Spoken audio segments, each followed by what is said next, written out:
Bapak Ibu sekalian yang berbahagia, mudah-mudahan Allah berkahi, Allah limpahkan rahmat dan keberkahan untuk kita semua yang hadir malam hari ini husnul khatimah. Amin ya rabbal. Mau masuk surga Bapak Ibu? Syaratnya apa? Mati. Mati. Kalau tak mati tak bisa masuk surga.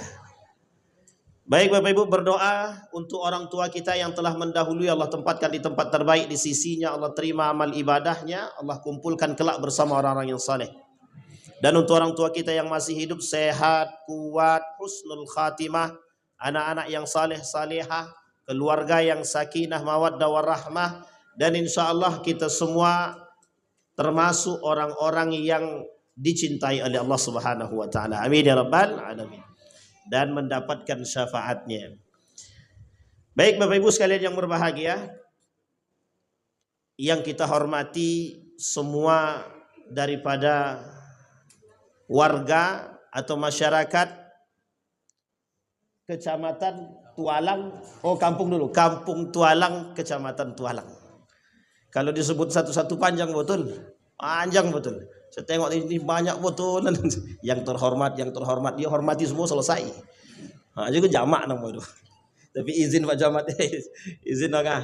Jadi Bapak Ibu sekalian yang berbahagia, tadi sempat disinggung sama Pak Camat, ada guru saya di sini. Jadi kalau nanti saya grogi, salah tolong Tuan Guru diingatkan dan dibenarkan. Ustadz Bagus Setiawan, beliau alumni Gontor 2008, sama saya satu angkatan, cuma beliau lebih pintar dari saya, itu aja bedanya. Nah, itu jelas tuh Pak kalau itu tuh. Kalau beliau tidak pernah tidak naik kelas, saya tak naik kelas. Jadi kira-kira pintar mana? Nah, itu bedanya Bu. Cuma beruntung mana itu yang saya tak tahu. Mudah-mudahan sama-sama kita beruntung Ustaz. Amin. Saling mendoakan mudah-mudahan. Baik Bapak Ibu sekalian yang berbahagia, judulnya sama-sama memakmurkan masjid. Baca Bang. Ayo. Dengan sholat berjamaah dan memperbanyak berinfak. Nah, ini masuk materinya Pak Camat tadi. Kan begitu. Ini habis kami konotator terus nih kata masyarakat, minta duit terus nih orang ini katanya. Baik Bapak Ibu sekalian yang berbahagia. Sebelum kita sampai pada judul Bapak Ibu, Isra Mi'raj ini secara sejarah diperingati setiap tahun oleh seluruh umat muslim di belahan dunia, di mana-mana. Kalau sekarang itu di Masjidil Haram itu sering sudah mulai ada peringatan-peringatan hari besar Islam untuk mengingat kembali perjuangan baginda Nabi Muhammad sallallahu alaihi wasallam. Salah satunya adalah pernah ada beberapa waktu yang lalu di Masjidil Haram itu bukan peringatan, tapi lebih tepatnya membahas tentang sejarah Maulidir Rasul. Artinya mereka mencoba mengungkapkan keagungan baginda Nabi. Cuma tidak pakai bahasa peringatan. Karena kan bahasa Arab. Kalau bahasa Indonesia kan tidak ada yang paham nanti. Tapi Bapak Ibu sekalian yang berbahagia, tradisi itu mulai di belahan dunia. Kalau Bapak Ibu sampai ke Yaman, itu memang tradisinya banyak sekali. Di Kabupaten Inhil, lebih tepatnya ya Inhil, berarti Tembilahan dan sekitarnya. Itu kalau tradisi Isra Mi'raj itu pakai apa namanya itu, kemplang-kemplang tuh Pak. Apa nama itu? Rebana. Komplang-komplang kata tahap apa namanya? Rebana. Di situ namanya entah apa namanya. Pokoknya itulah, pukul-pukul begitu. Pakai gondang-gondang begitu. Jadi sebelum datang lah digondang dulu. Pakai nanti ada namanya Mahalul Qiyam. Ini Ustaz Buges lebih tahu, PCNU.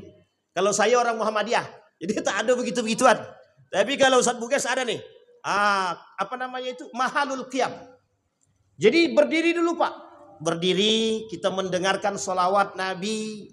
Sejuk sekali hati kita tuh. Itu tradisi. Tradisi. Salah satu pentingnya tradisi ini Bapak Ibu, Isra Mi'raj, Maulidir Rasul, PHBI itu, salah satu nilai pentingnya biar tidak hilang lekang waktu. Bisa dipahami Bapak Ibu ya?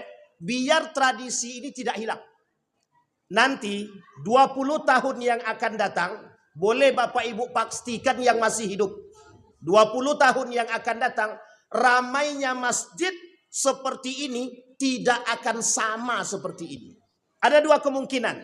Satu, masjidnya kosong. Yang kedua, tidak ada tradisi.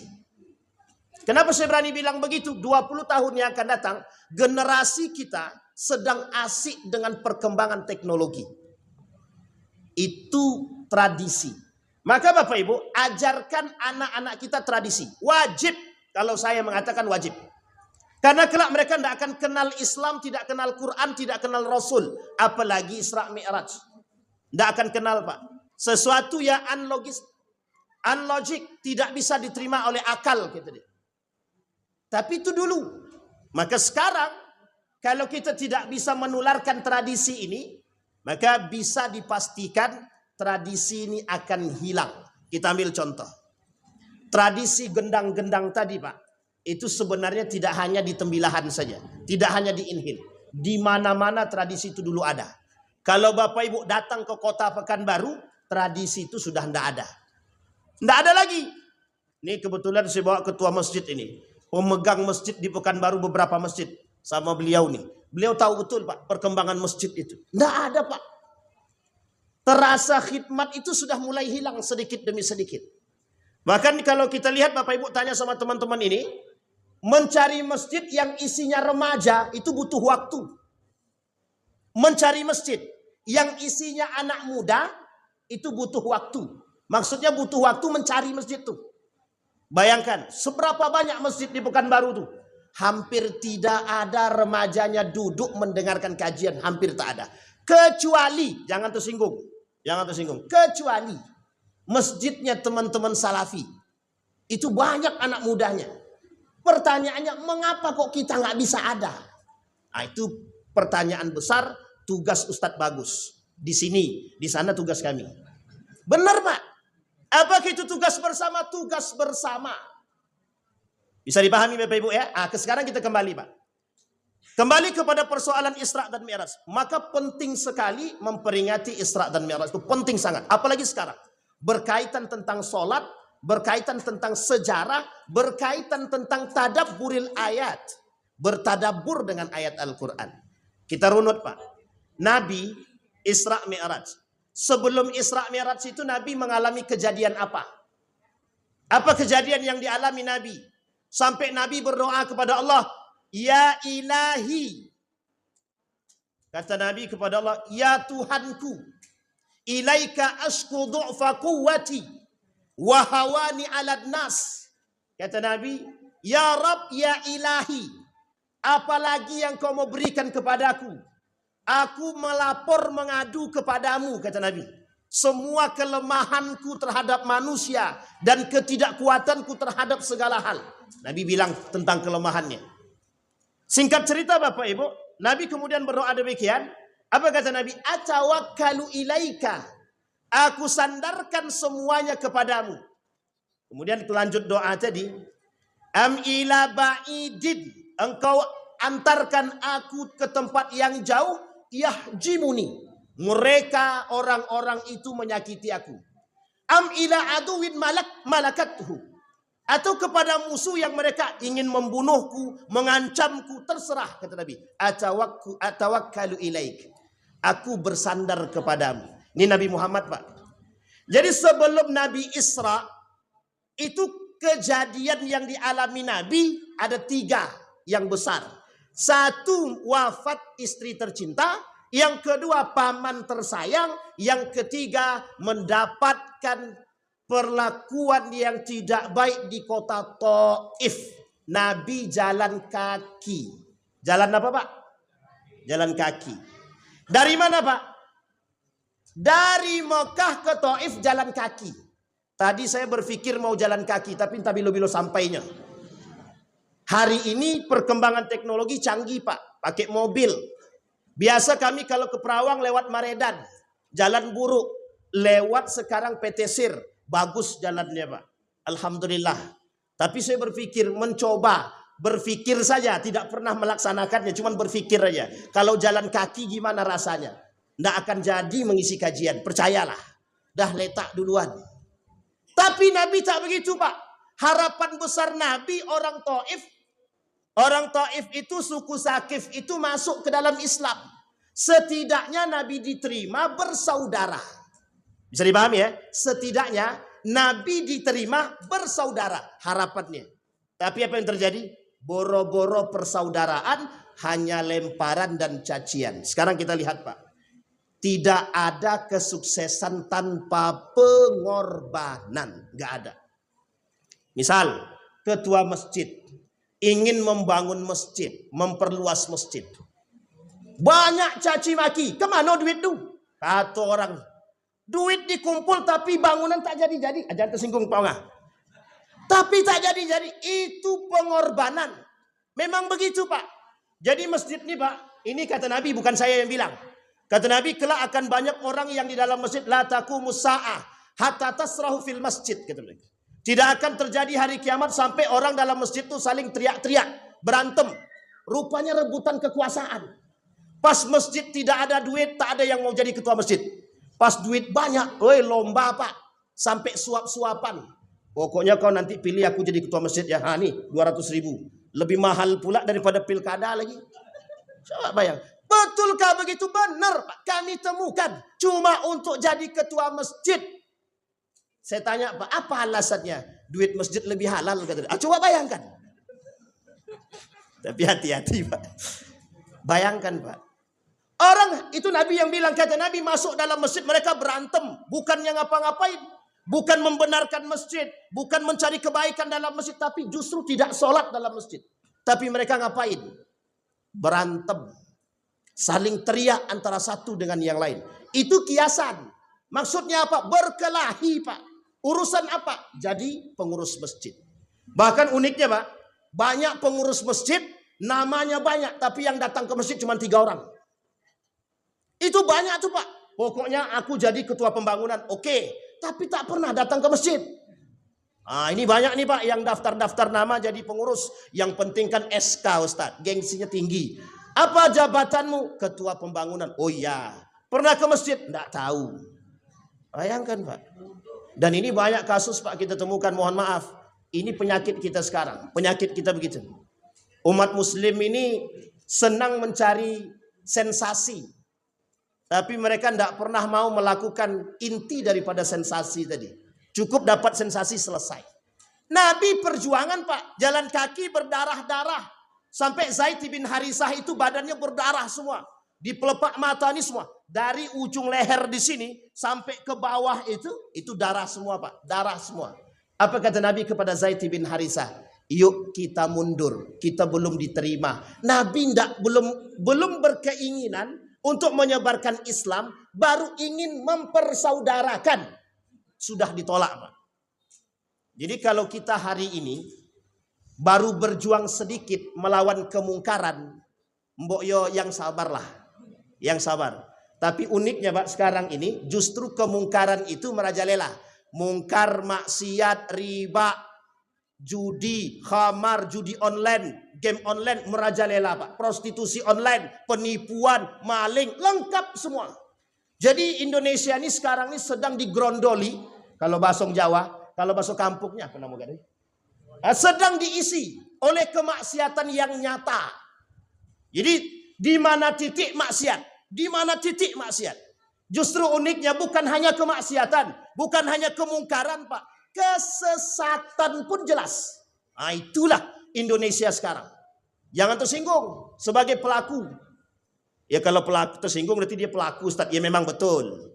Tapi kalau dia tak tersinggung, Ustaz, dia harus punya peran untuk menyadarkan orang yang tidak sadar. Sekarang pertanyaannya, adakah kita punya perjuangan yang sama dengan Nabi? Tidak. Semenjak dahulu, Bapak Ibu sekalian yang berbahagia, naiknya Soeharto menjadi presiden, di akhir kepemimpinan Soeharto, persoalan tidak boleh disampaikan kepada masyarakat. Tidak boleh. Haram. Semenjak saat itu, umat muslim di Indonesia lemah. Selemah-lemahnya.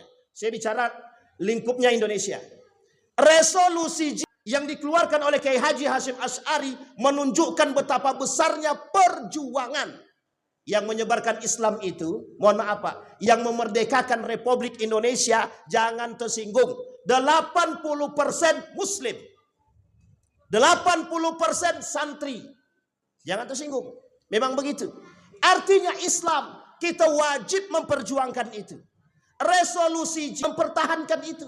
Hari ini tidak ada satupun yang mau mempertahankan tersebut. Tidak ada. Baru disenggol dikit, merajuk. Baru disenggol. Bahkan pengkhianat itu jelas. Koruptor. Mengambil duit rakyat. 298 triliun. Sholat. Masuk masjid. Justru duit korupsi dijadikan sedekah masjid. Coba bayangkan tuh Pak. Duit korupsi dijadikan sedekah. Apa hukumnya Pak menerima duit dari hasil korupsi? Jangan tanya besok kalau ada yang datang. Jangan tanya. Ini duit halal apa haram? Ini alhamdulillah saya hasil korupsi tadi. Gitu. Nggak mungkin dia bilang begitu Pak. Perlukah kita hati-hati? Perlu Pak. Perlu. Kenapa demikian? Begitulah nifaknya, munafiknya manusia hari ini. Begitulah banyaknya pengkhianat hari ini. Apa alasannya? Alasannya jelas Pak. Ruh Islam tidak sampai dalam diri kita. Kita tidak punya sikap perjuangan, nilai perjuangan seperti para pendahulu-pendahulu kita. Founding Father, Kiai Haji Ahmad Dahlan, Kiai Haji Hasim Al-Asy'ari, Hos Cokro Aminoto, dan para pendahulu-dahulu. Tak ada. Kita lemah. Justru kita yang menyediakan lahan untuk kemaksiatan. Kita yang menyediakan. Di Pekanbaru itu sedang jualan khamar itu terang-terangan. Jualan khamar, minuman keras itu terang-terangan. Ini tersinggung tak ya wali kota Pekanbaru? Enggak apa-apa lah ya. Biar aja didengar. Alhamdulillah didengar kalau dia mau kan. Bayangkan Pak. Jual minuman khamar terang-terangan. Minuman keras terang-terangan. Kalau di sini Ustaz Bagus terang-terangan. Kalau bisa itu ya harus langsung disikat tuh Pak Camat. Begitu Pak. Jadi di Pekanbaru tuh jelas. Saya enggak tahu nih di bunga apa namanya? Bunga Raya. Waktu itu saya balik dari Pak Ning nampak Pak tulisan besar Syiah. Masih ada enggak? Pandai-pandai Ustaz Bagus itu. Coba tanya dengan MUI itu Pak. Itu tulisan besar Pak Syiah. Waktu itu. Mudah-mudahan sudah tidak ada. Artinya Pak, begitulah kita sekarang. Bertoleransinya ketinggian, kebablasan. Silakan kalau kau mau zina enggak apa-apa, pakai rumahku kata dia. Coba bayangkan, orang sekarang begitu dia. Kalau zaman dulu Pak, waktu kami kecil dulu, boro-boro zina Pak, kau bawa anakku kemana?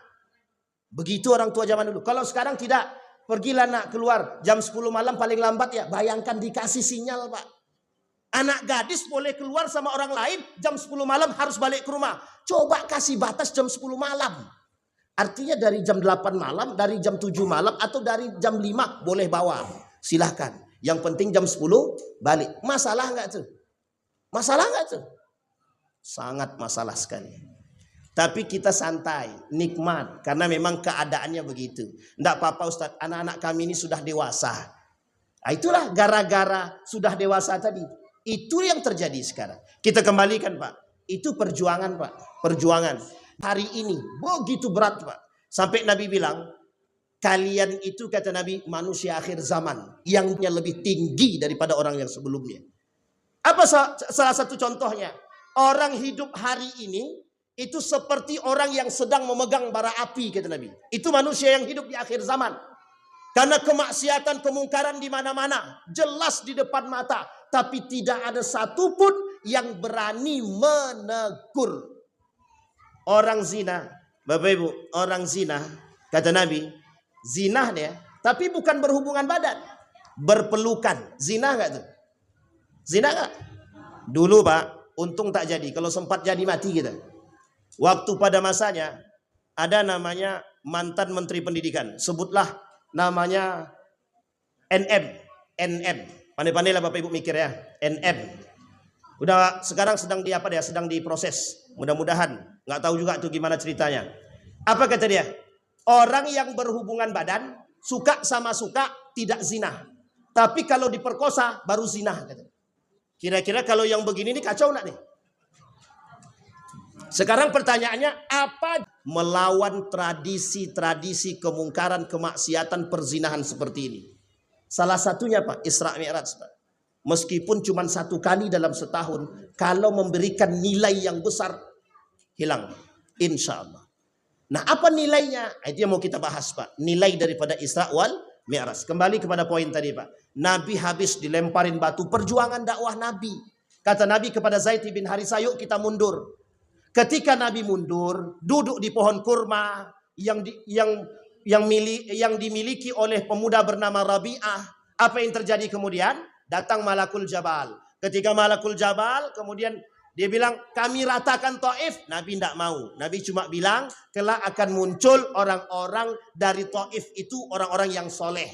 Tapi Nabi berdoa kepada Allah. Apa doanya? Yang tadi saya bacakan di depan. Ketika Nabi membacakan doa tersebut dan diakhirkan dengan kalimat la haula wala quwata illa billah. Apa kata Allah? Menggetarkan aras.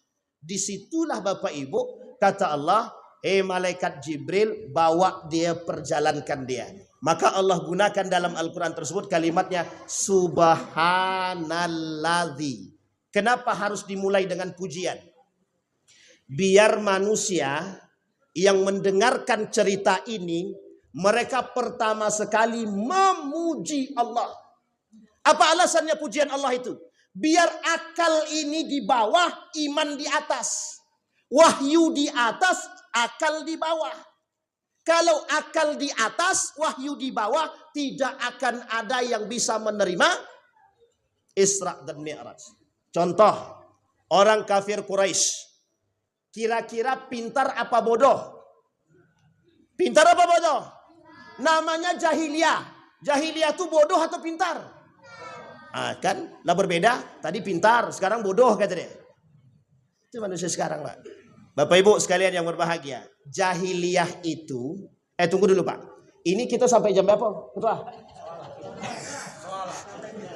Sampai tuntas. Entah bilo-bilo tuntas atau balik. Baik. Baik, kita mulai balikkan Pak. Jahiliyah itu Bapak Ibu artinya bodoh secara agama.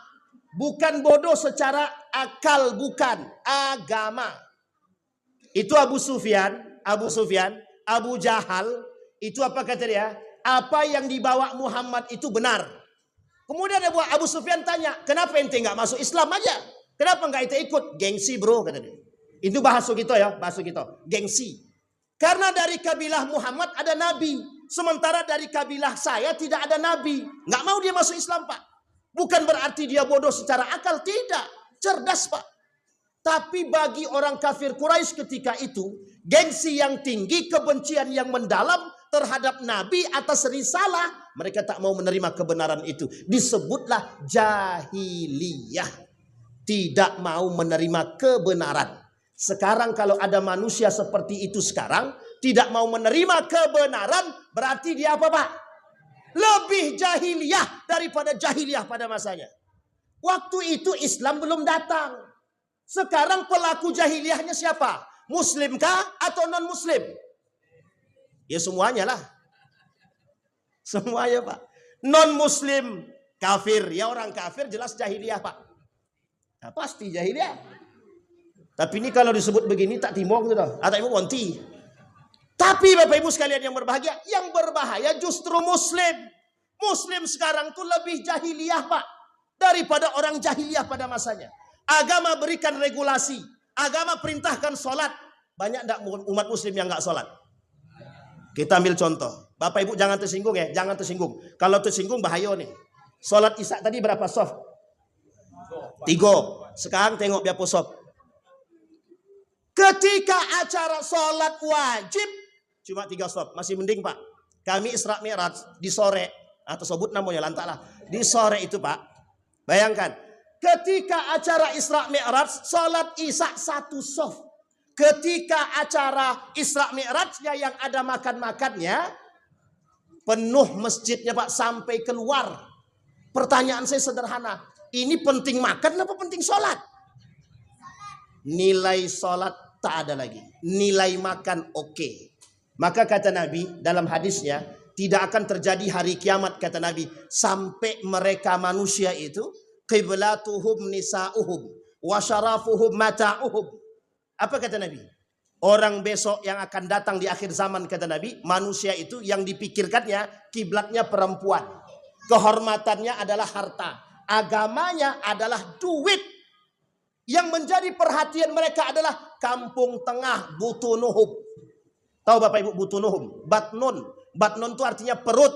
Yang difikirkan dalam otak mereka perut ke perut, perut ke perut. Artinya apa? Amwal, harta.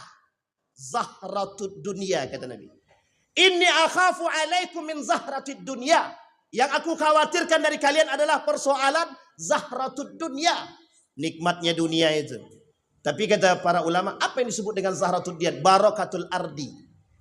Indahnya dunia, keberkahan dunia. Tapi konotasinya negatif. Apa kata Nabi dalam terusan hadis tersebut? Faman akhadhahu bihaqqihi. Barang siapa yang mengambil dunia dengan haknya, fawada'ahu ala haqqihi, dan diletakkan pada tempatnya, mereka akan mendapatkan ni'mal ma'una huwa. Itulah kenikmatan yang sesungguhnya. Tapi kemudian kata Nabi yang kedua, faman akhadhahu bighairi haqqihi, yang mengambil bukan karena haknya, kata Nabi. Apa kata Nabi? Mereka penghuni-penghuni neraka itu, kata Nabi. Jadi Bapak Ibu sekalian yang berbahagia, satu di antaranya maksud hadis tadi, banyak yang sekarang tuh lebih suka yang haram daripada yang halal. Yang halal tak manis, Ustaz. Yang manis tuh yang halal. Yang haram. Gimana ceritanya, Pak? Yang haram bisa jadi manis itu. Itu tak seberapa, Pak. Haram jelas. Halal jelas. Sekarang halal jadi haram, haram jadi halal. Coba bayangkan. Begitu manusia sekarang. Sekarang pertanyaannya gimana? Nah Bapak Ibu sekalian yang berbahagia, dalam doa Nabi kata, penyebab bergetarnya aras tadi, itu karena doa Nabi. Kekuatan dan kelemahan manusia. Nabi kata, aku nih manusia. Kekuatanku tidak seberapa, engkau yang paling kuat. Kemanapun engkau arah aku untuk melakukan, untuk berjalan, mereka sampai menyakitiku. Aras bergetar, Pak. Ketika aras ini bergetar diperjalankan Nabi, pertanyaannya muncul, Pak. Ketika Nabi diperjalankan, ingat kalimatnya Pak ya, diperjalankan, bukan berjalan. Kenapa saya harus tekankan begitu? Karena kalau diperjalankan, mesti ada orang yang memperjalankan. Sekarang pertanyaannya, siapa yang memperjalankan Nabi? Manusiakah, malaikatkah, atau siapa? Siapa Pak yang memperjalankan Nabi? Siapa? Siapa Pak? Allah. Pertanyaannya adalah, pernah Bapak Ibu tahu siapa Allah itu? Tahu Dek? Bapak Ibu tahu Allah itu siapa? Di mana? Ini pertanyaan Pak. Pertanyaan. Bapak Ibu yakin kenal dengan Allah? Yakin kita kenal dengan Allah? Kalau kita yakin kenal dengan Allah, sejalan dengan makna inna salati wa nusuki wa mahyaya wa mamati. Siapa yang hari ini betul-betul menyerahkan dirinya seutuhnya kepada Allah? Adakah? Silakan angkat tangan Pak. Yang betul-betul menyerahkan diri dia seutuhnya kepada Allah. Yang tidak takut miskin. Yang tidak takut dimutasi. Yang tidak takut sama pemerintah. Yang tidak takut sama, mohon maaf, pelaku kemungkaran. Hampir semua kita tidak ada yang berani berkata demikian. Pertanyaannya, di mana kita serahkan diri kita? Kepada Allah kah atau kepada manusia kah? Cocok. Kata Buya Hamka, syirik modern. Manusia sekarang ini syirik modern. Makanya disebut dengan jahiliyah modern. Karena Tuhannya bukan lagi Allah, tapi Tuhannya adalah manusia. Kita takut Pak, mohon maaf ya. Kita takut dimutasi Pak. Yang PNS takut dimutasi, mesti itu. Kecuali yang tak takut. Kenapa saya berani bilang begitu? Begitu yang datang ke rumah, Ustaz, tolonglah Ustaz, aku mau dimutasi gitu. Minta tolong sama manusia. Saya tanya, udah sholat belum? Belum Ustaz. Itu masalah tuh. Coba, lebih dulu datang kepada manusia Pak, mohon maaf. Ustaz, tolonglah Ustaz, anakku ini Ustaz, dia tidak bisa diterima di sekolah di sini. Bisa tidak Ustaz carikan orang? Kalau bisa orang dalam lah. Coba bayangkan Pak, kalau bisa orang dalam. Sekarang saya tanya, seberapa kuatnya iman dan akidah kita kepada Allah tuh? Tidak ada Pak. Kita lebih percaya manusia ketimbang Allah kok. Jelas itu. Jelas. Bahkan Bapak Ibu, Ustaz, kami ini kontraktor. Kira-kira suap itu dalam kontraktor ini boleh apa tidak? Semuanya mereka main suap, Ustaz. Boleh enggak kami main suap? Haram, saya bilang. Tapi semuanya main suap, Ustaz. Tidak ada hak kami di situ. Kecuali kalau seandainya bukan kecuali. Kalau seandainya semua itu pemain suap, masa kami tidak boleh main suap, Ustaz? Kata Ustaz yang lain boleh, Ustaz. Yang penting kalau ada hak kita di situ. Saya bilang, Ustaz siapa yang bilang begitu? Tak mau pula dia nyebut namanya. Coba bayangkan Pak. Kita ini menormalisasikan maksiat. Maksiat itu kita normalkan Pak. Jadi suap itu jadi halal. Sejak kapan Pak suap jadi halal? Sejak kapan? Pemain-pemain kontraktor-kontraktor yang pakai tender-tender, tobatlah. Tobat. Jujur Pak, mohon maaf, tobatlah. Tapi Ustaz kalau kami tidak main suap, orang-orang kafir yang main itu, mereka pakai suap semua Ustaz. Baru kita lawan Pak, baru kita lawan. Lah ini semuanya Muslim. Muslim semua, kita juga main suap. Ini yang disebut dengan menghalalkan yang haram. Tidak mengharamkan yang, tapi menghalalkan yang haram. Kembali kepada tadi Pak. Dalam perjalanan Nabi Isra dan Mi'raj itu, poin kedua Pak, apa yang dilakukan oleh baginda Nabi? Dari mana Nabi diperjalankan? Dari Masjidil Haram ke Masjidil Aqsa. Saya tak bahas saya tak bahas simbolnya Pak. Mengapa yang dipilih itu masjid? Kenapa yang tidak dipilih itu Bukit Tursina?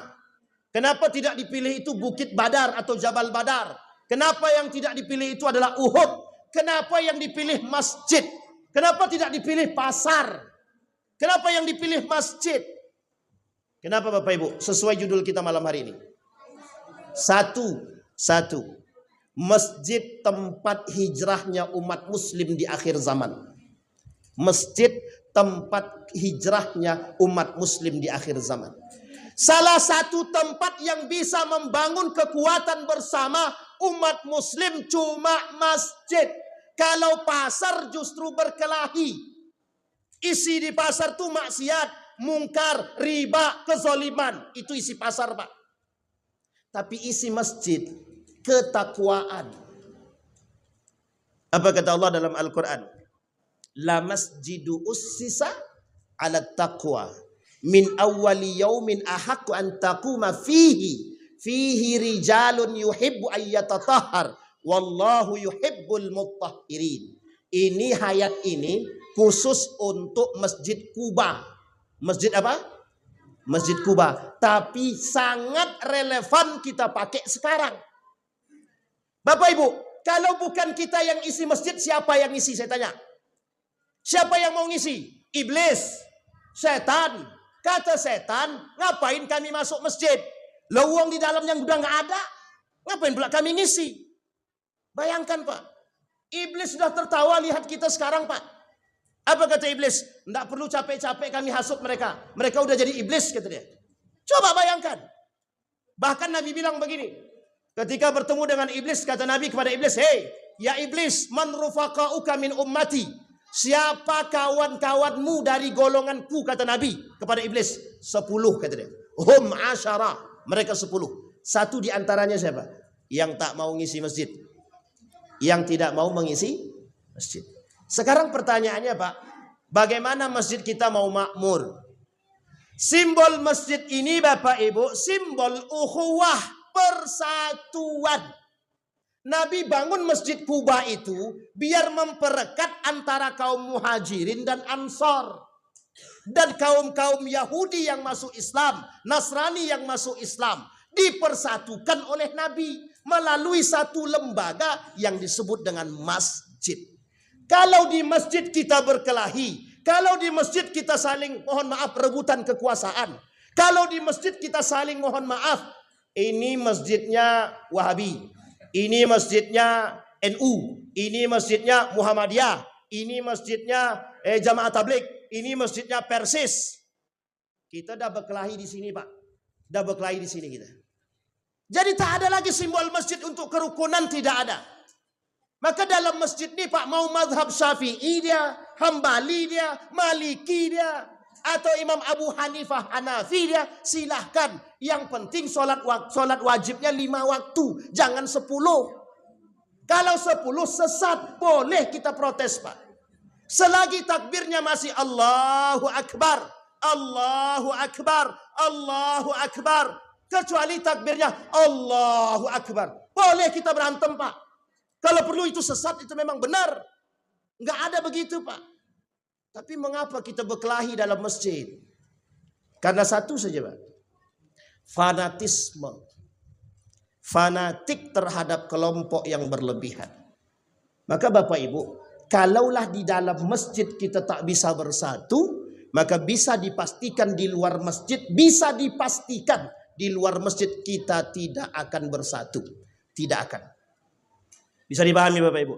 Masjid tujuannya untuk ketakwaan. Salah satu di antaranya. Yang kedua, membangun ukhuwah.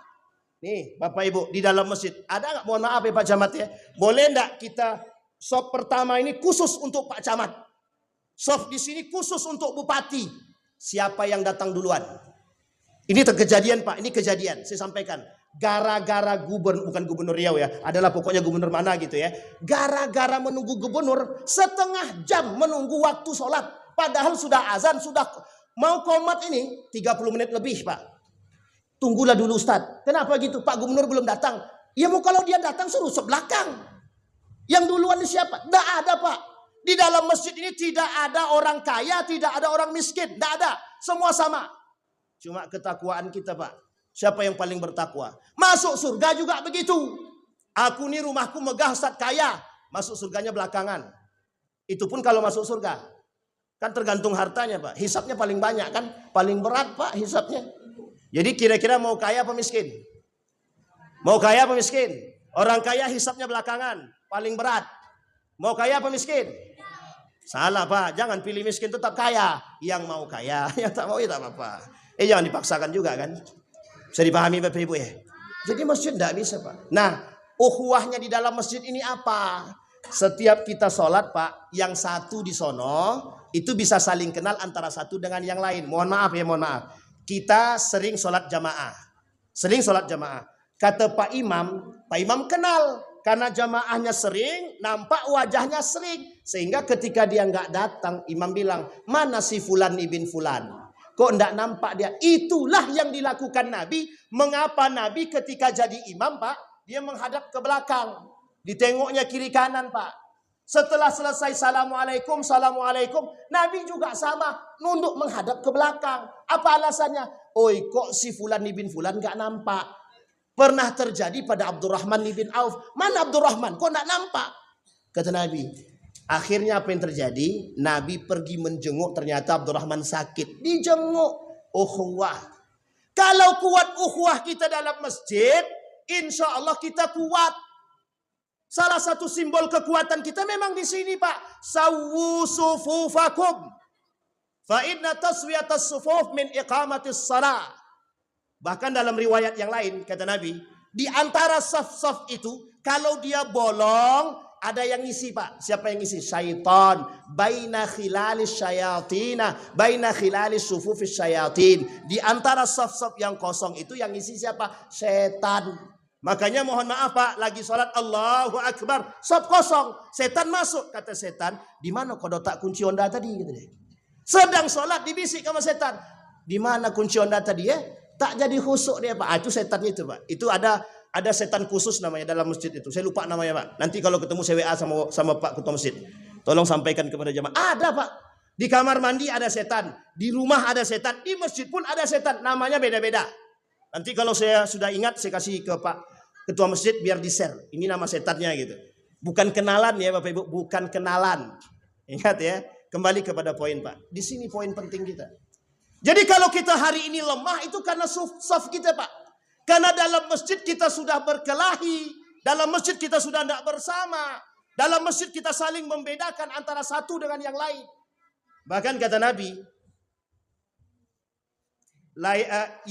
sayati alan nasi zamanun yadkhulu al-masjida wa la yusalli fihi bal yatabaha. Kata Nabi, ada orang kelompok yang masuk ke dalam masjid, mereka tidak sholat tapi membangga-banggakan diri. Yang kayak gini-gini, insya Allah mudah-mudahan di Tualang ini tidak terjadi. Pokoknya karena aku yang bangun masjid ini, tolong saf aku paling depan. Sekalipun dia terlambat, saf dikosongkan. Itu tidak bisa begitu tuh Pak. Kalau begitu itu kacau tuh. Tidak boleh Pak. Tapi kata Imam Al-Ghazali, memang nampak manusia akhir zaman itu. Kata Nabi, manusia akhir zaman tuh yang mulia itu bukan iman, bukan orang dengan keimanan, tapi orang yang punya, mohon maaf, kekayaan, kata Imam Ghazali. Kenapa dibalik sama Imam Ghazali? Kalau dulu orang mulia dengan iman, sekarang orang mulia dengan harta. Kenapa? Terlalu banyak yang hubud dunia, cinta terhadap dunia. Baik Bapak Ibu, kita lanjut. Itu masjid. Sekarang pertanyaannya adalah apa yang dilakukan oleh orang di dalam masjid, Pak? Salat berjamaah. Ustaz, kami di rumah berjamaah juga, Pak Ustaz. Saya kasih tahu Bapak Ibu. Dalam kitab Al-Kabair karangan Imam Az-Zahabi, Samsuddin Az-Zahabi. Orang, jangan tersinggung tapi Bapak Ibu jangan tersinggung. Ini serius nih, jangan tersinggung. Orang yang sholatnya di rumah, sementara rumahnya di samping masjid. Kata Imam Samsuddin Az-Zahabi, berdosa. Tercela, meskipun sebagian ulama mengatakan tidak begitu. Kata sebagian ulama tidak ada masalah. Karena memang berbeda pandangan. Tapi Bapak Ibu, orang yang sholatnya di rumah, sementara rumahnya di samping masjid, secara etika agama tidak punya etika terhadap agama. Bisa dipahami Bapak Ibu? Sekarang pertanyaannya, begitu enggak keadaan kita sekarang?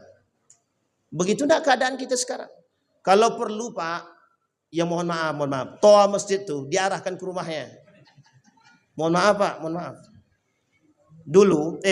Di Pekanbaru, saya ngisi di salah satu musola. Di samping musola itu cuma jarak dua rumah lah. Itu tempat, mohon maaf, tempat pelaku maksiat.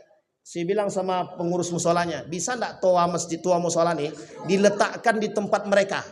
Ya enggak bisa lah Ustadznya. Kenapa begitu? Takut kami Ustadz. Itu alasannya Pak. Di Masjid Pancasila, Mukhlisin Pancasila, itu masjid besar, masjid TNI itu Pak. Di depan masjid itu ada warung makan geprek. Pernah satu ketika kajian jalan, musiknya besar. Saya bilang sama ketua masjidnya, bisa nggak corong tuh arahkan ke situ, taruh di situ Pak. Kalau bisa ditaruh di situ enak Pak, biar saya yang ceramah, saya bilang gitu. Kenapa begitu? Tidak ada penghormatan Pak, nggak punya etika manusia sekarang tuh. Azan berkumandang, boro-boro mendengarkan azan, musik tuh dibesarkannya Pak. Coba bayangkan. Fi udhunihim waqra. Memanglah tuh sumbat. Besok di neraka lebih parah sumbatannya besok itu. Batu besar panas masukkan telinga dia itu. Begitu Pak. Jadi sekarang ini apa alasan kita untuk tidak ke masjid sebenarnya? Sebenarnya Bapak Ibu, dari persoalan yang tadi saya sampaikan, penyebabnya sederhana Pak. Salatnya umat muslim ini main-main. Tidak serius. Yang kedua, kita sudah tidak punya kekompakan bersama. Merasa paling benar, merasa paling hebat. Semua orang yang melakukan ibadah bukan lagi untuk Allah, untuk pamer. Jadi wajar Pak, wajar. Kalau hari ini umat muslim tidak kuat, boro-boro sholat Pak. Dijamak dari subuh sampai isya. Sholat apa Pak kok banyak kali? Subuh, zuhur, asar, maghrib, isya. Coba bayangkan. Itu masih mending Pak. Daripada tidak sholat sama sekali. Umat muslim kok tidak sholat itu alasannya apa? Orang yang dekat rumah kok tidak sholatnya ke masjid alasannya apa?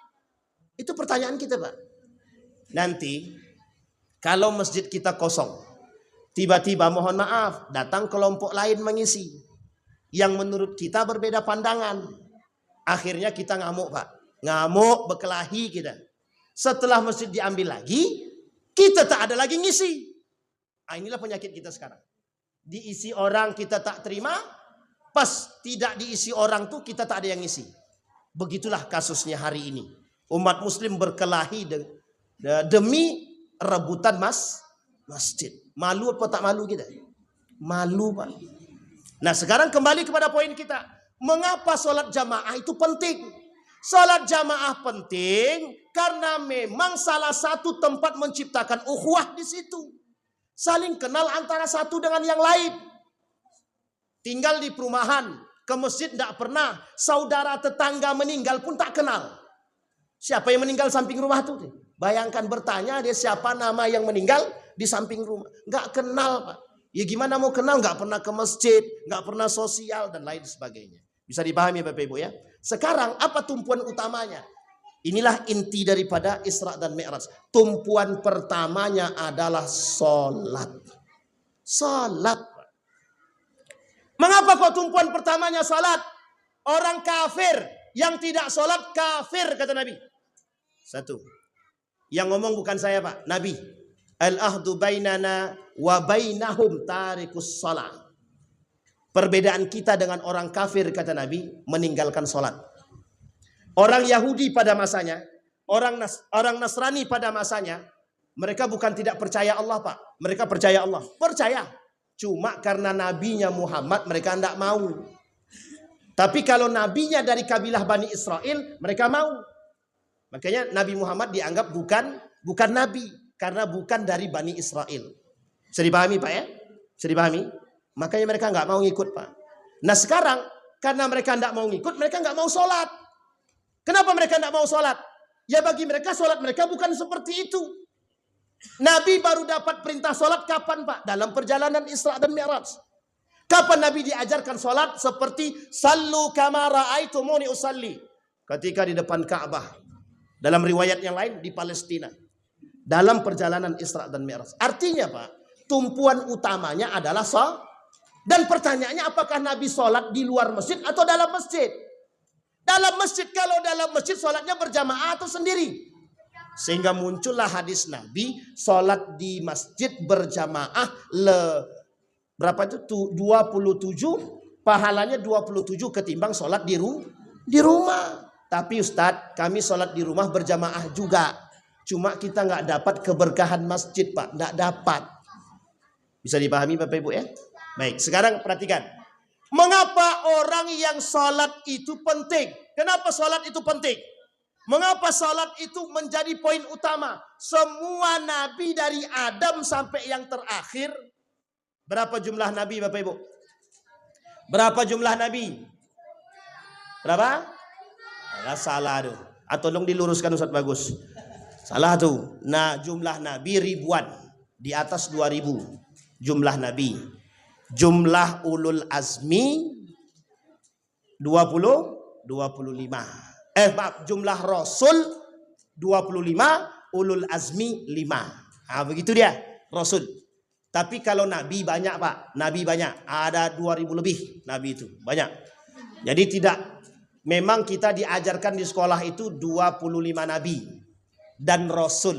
Itu sebenarnya memang kurang benar itu Pak. Karena hadis Nabi tidak ada mengatakan jumlah Nabi 25, tak ada. Dalam hadis Nabi jumlah Nabi itu ribuan.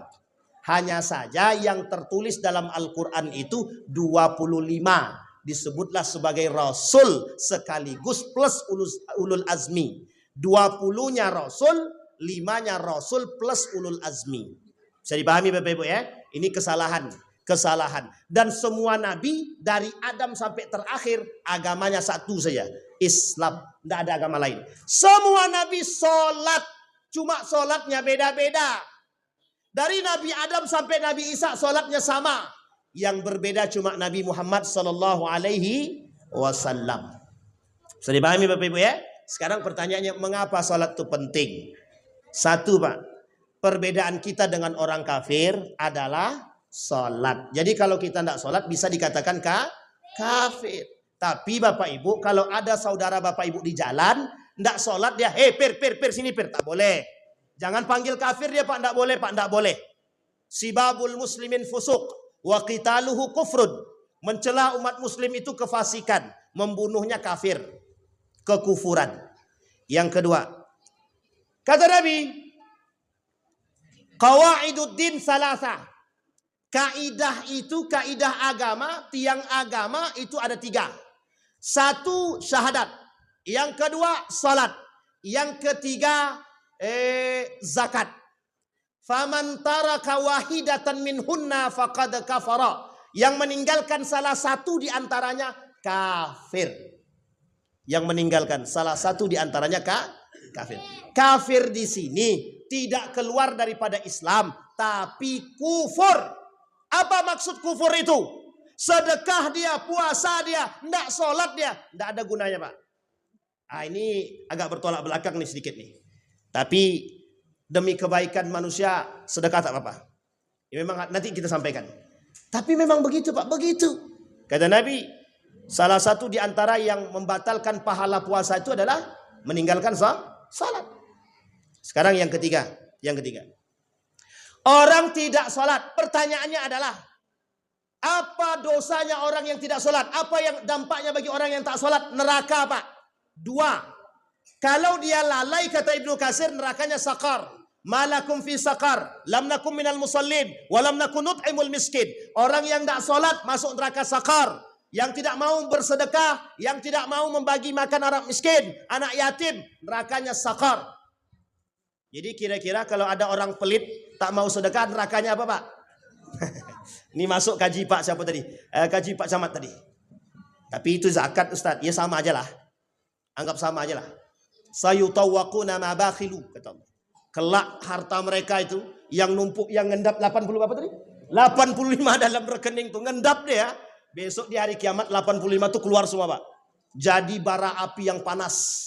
Emas jadi emas panas dililitkan di lehernya seperti ular. Seperti itulah besok tuh. Disuruhnya keliling tawaf. Bawalah. Apa kata Allah? Rasakan apa yang pernah kau buat di muka bumi ini, kata dia. Jadi Bapak Ibu jangan pelit-pelit dengan harta. Muslim kaya boleh. Muslim kaya boleh, pelit jangan. Allah paling benci dengan orang kaya pelit. Tapi Allah lebih benci lagi dengan, mohon maaf, orang miskin pelit. Itu sangat dibenci oleh Allah itu. Apa kata Nabi dalam hadisnya begini? Abghadu salasan wa bughdi li salasin ashad. Aku membenci orang kaya yang songong. Tapi aku lebih benci dengan orang miskin yang songong, kata Allah. Itu hati-hati, Pak. Jangan sombong-sombong, tak usah. Aku ini orang kaya, Ustaz. Sebelum dia kaya begini jalannya, Pak. Setelah kaya begini badannya. Itu berarti OKB namanya. Orang kaya baru. Apa namanya, Bapak Ibu? OKB. Yang kayak gitu-gitu nampak tuh, Pak. Orang-orang sombong kaya itu. Namanya OKB. Tapi kalau dari dulu dia sudah kaya, biasanya biasa-biasa aja deh, Pak. Tapi ada juga yang sombong betul, ada juga. Ustadz kok merendahkan orang kaya terus? Bukan. Lebih terhormat kalau dia, mohon maaf, rajin bersedekah. Kemudian mereka yang kaya, yang bukan kaya sebenarnya, yang mampu, mereka juga bagian daripada yang terhormat jika mereka tidak sombong. Kembali kepada poin tadi, Pak. Salat. Satu ancaman mereka yang meninggalkan salat. Yang pertama neraka. Neraka sakar. Tapi kata Ibnu Katsir, itu yang lalai.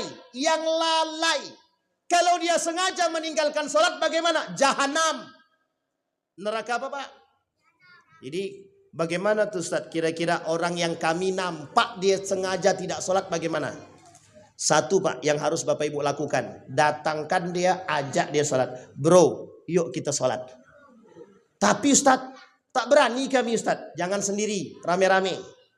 Jadi Bapak Ibu yang keluar dari rumah, Bapak Ibu, bapak-bapak atau ibu-ibu, kalau mau cari aman bapak-bapak, suruh ibu-ibu yang ngajak. Karena nak marah ke ibu-ibu tak berani. Sekarang kan ras terkuat di muka bumi ini wanita. Ras terkuat di muka bumi ini wanita. Insya Allah mau dia ke masjid tuh, Pak. Apalagi kalau mohon maaf ya, itu masalah tuh. Jadi Bapak Ibu keluar dari rumah, nampak orang main batu domino, sedang di warung kopi, ajaklah, Pak, ajaklah. Saya lagi-lagi memang memuji.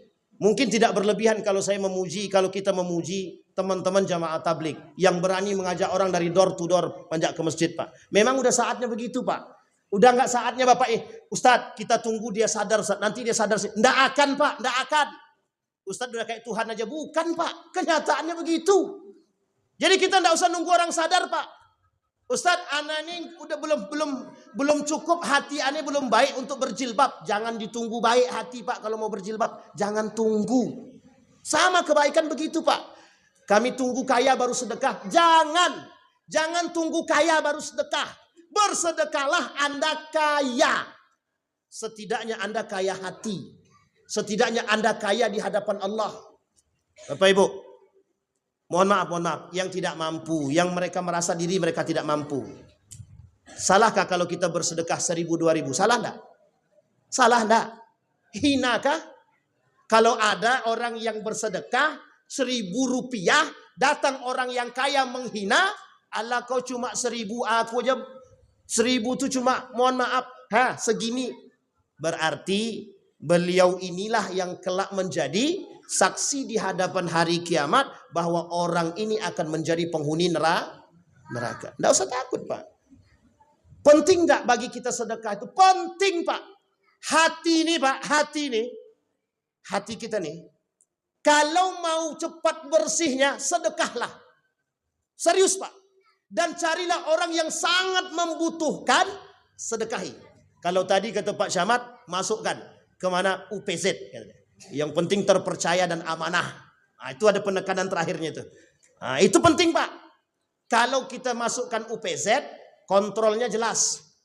Kontrolnya jelas. Arahnya kemana jelas. Nah, ini saya tidak mau mencela sebenarnya, tapi bukan mencela sebenarnya, mengkritik.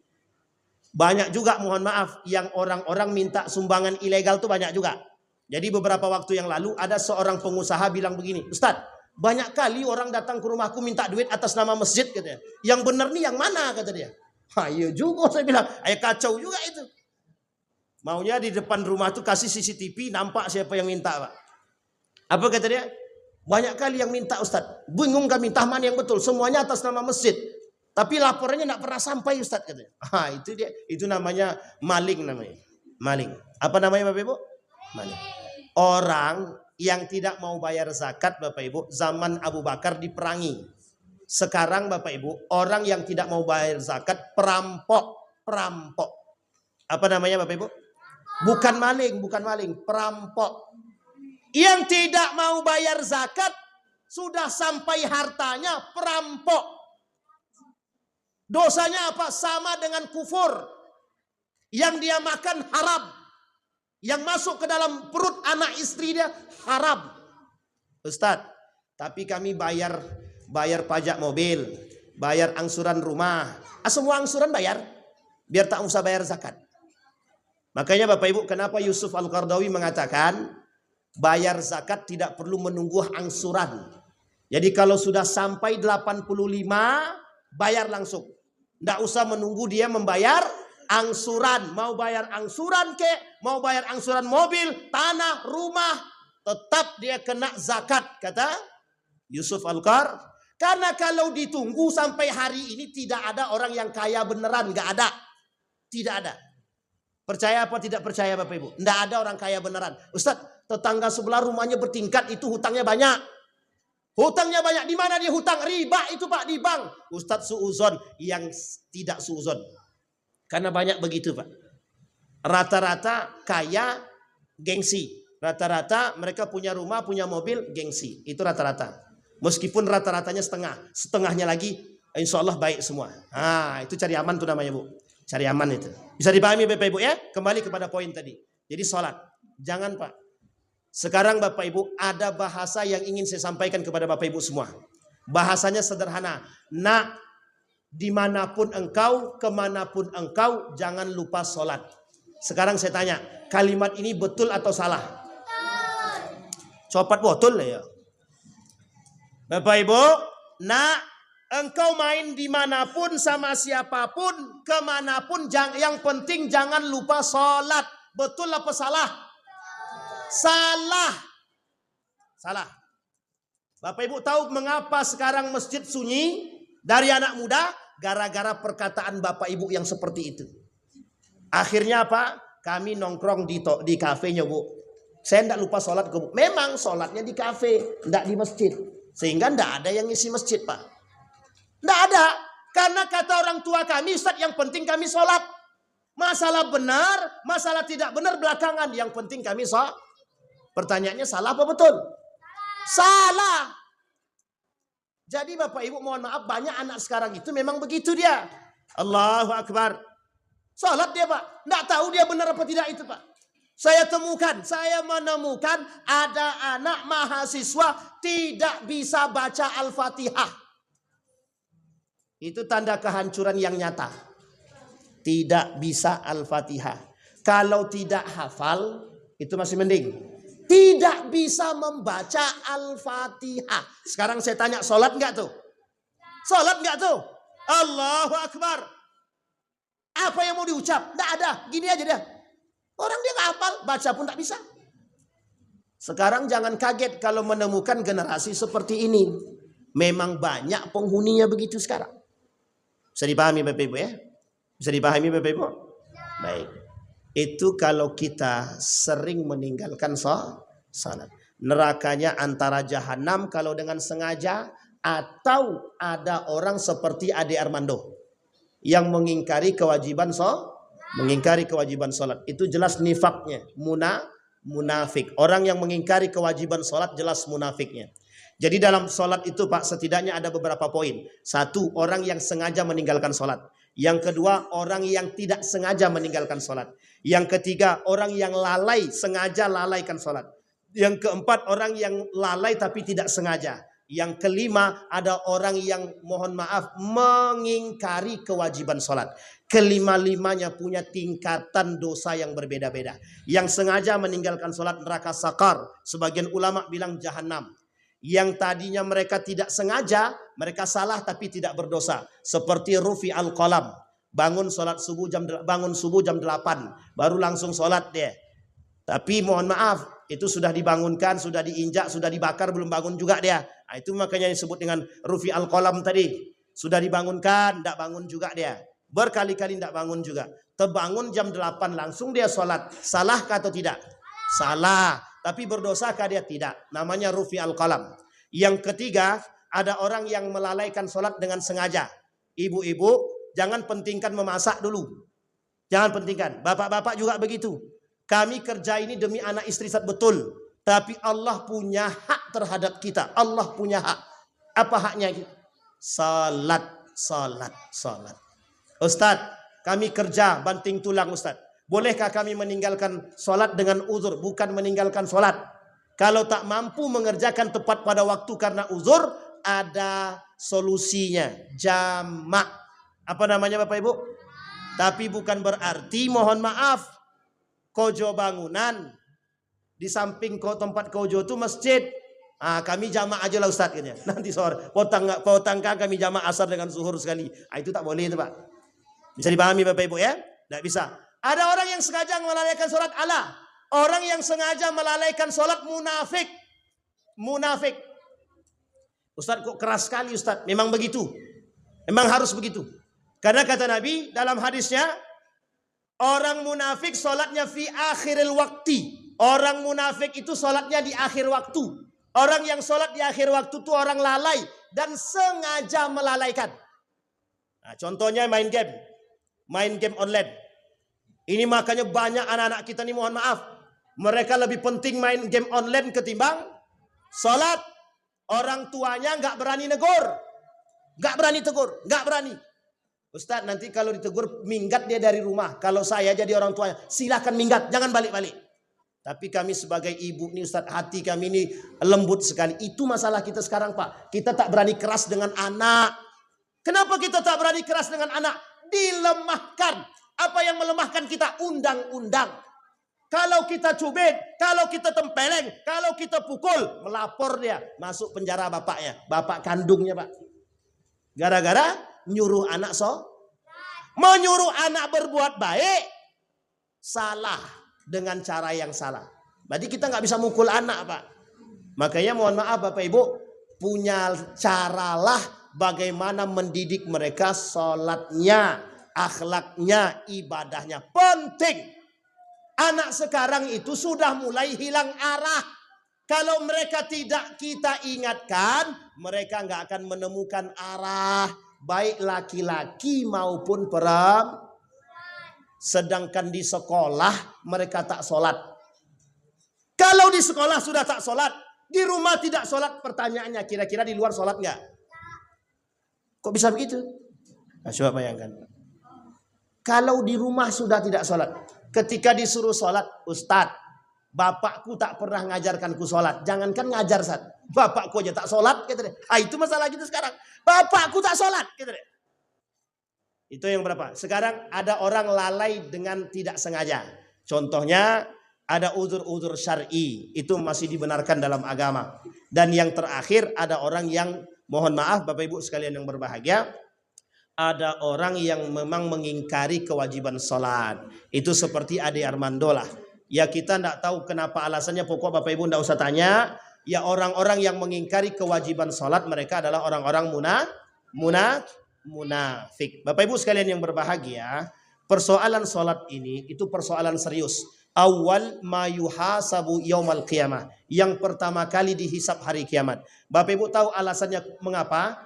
Bapak Ibu, kalau Bapak Ibu maling itu dosa apa tidak? Maling dosa apa tidak?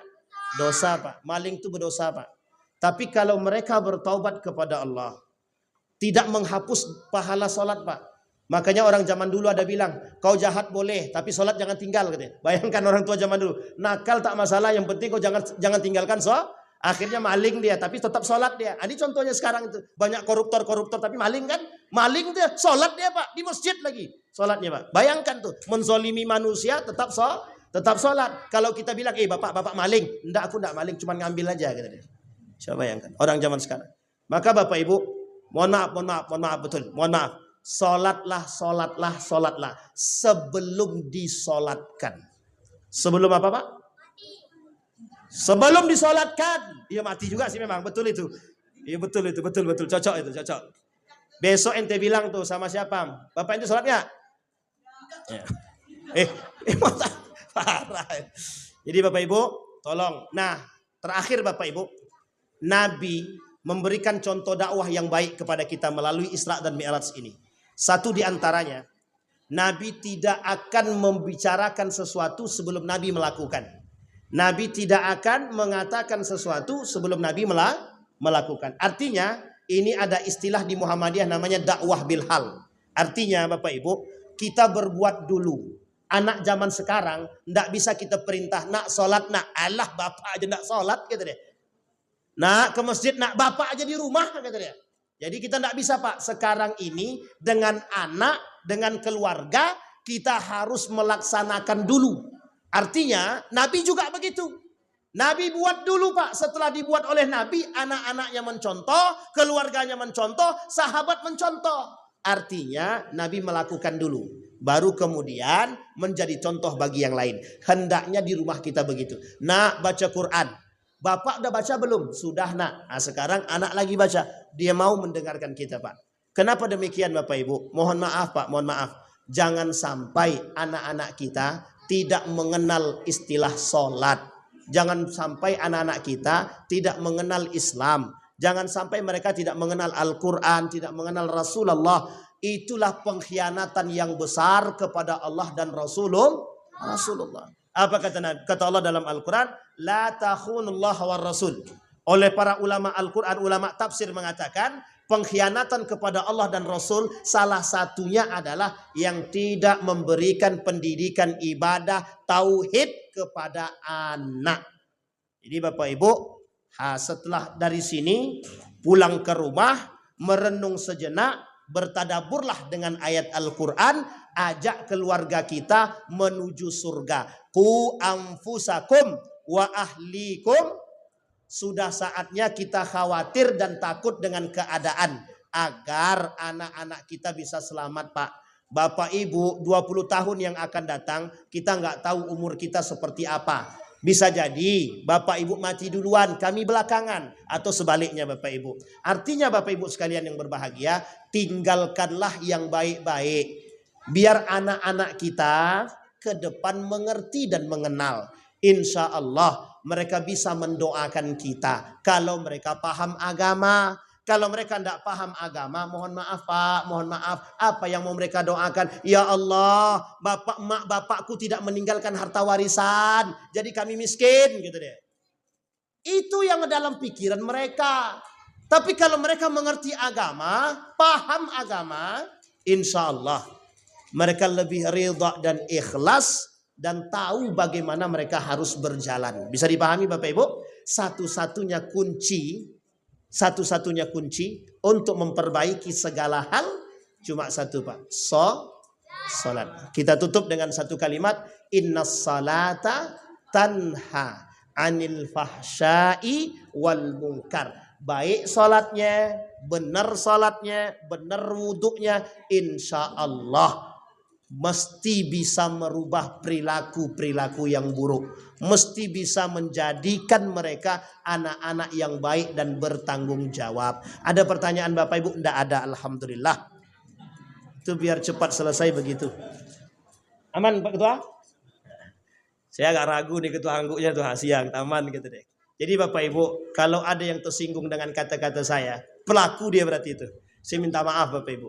Karena memang menurut saya, hari ini tak bisa lagi orang itu disindir-sindir, tak bisa. Tak bisa lagi disindir. Karena capek aja kita nyindir. Mereka tidak sadar. Oh kau sindir aku? Enggak. Jadi sekarang ini tembak langsung aja Pak. Tembak to the point. Tapi dengan bahasa yang lembut. Agar kita bisa tetap bersaudara. Kalau tidak, kita tidak bisa bersaudara Pak. Kata Nabi, yang hilang di akhir zaman itu adalah perhatian seorang muslim terhadap muslim yang lain. Makanya kita nih sekarang itu pokoknya Ustadz aku nih sholat. Ibadah aku dia terserah. Mau sholat dia mau tidak tak urusan. Yang penting aku sholat. Orang yang tidak perhatian terhadap sesama muslim dosa. Berdosa. Dan kewajiban mengingatkan muslim yang lain itu kewajiban. Bukan lagi pilihan Pak.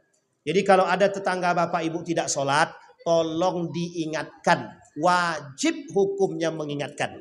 Apalagi pengurus masjid yang tidak sholat. Itu tolong betul. Ditarik dia. Ke masjid, engkau pengurus masjid tapi tak sembahyang.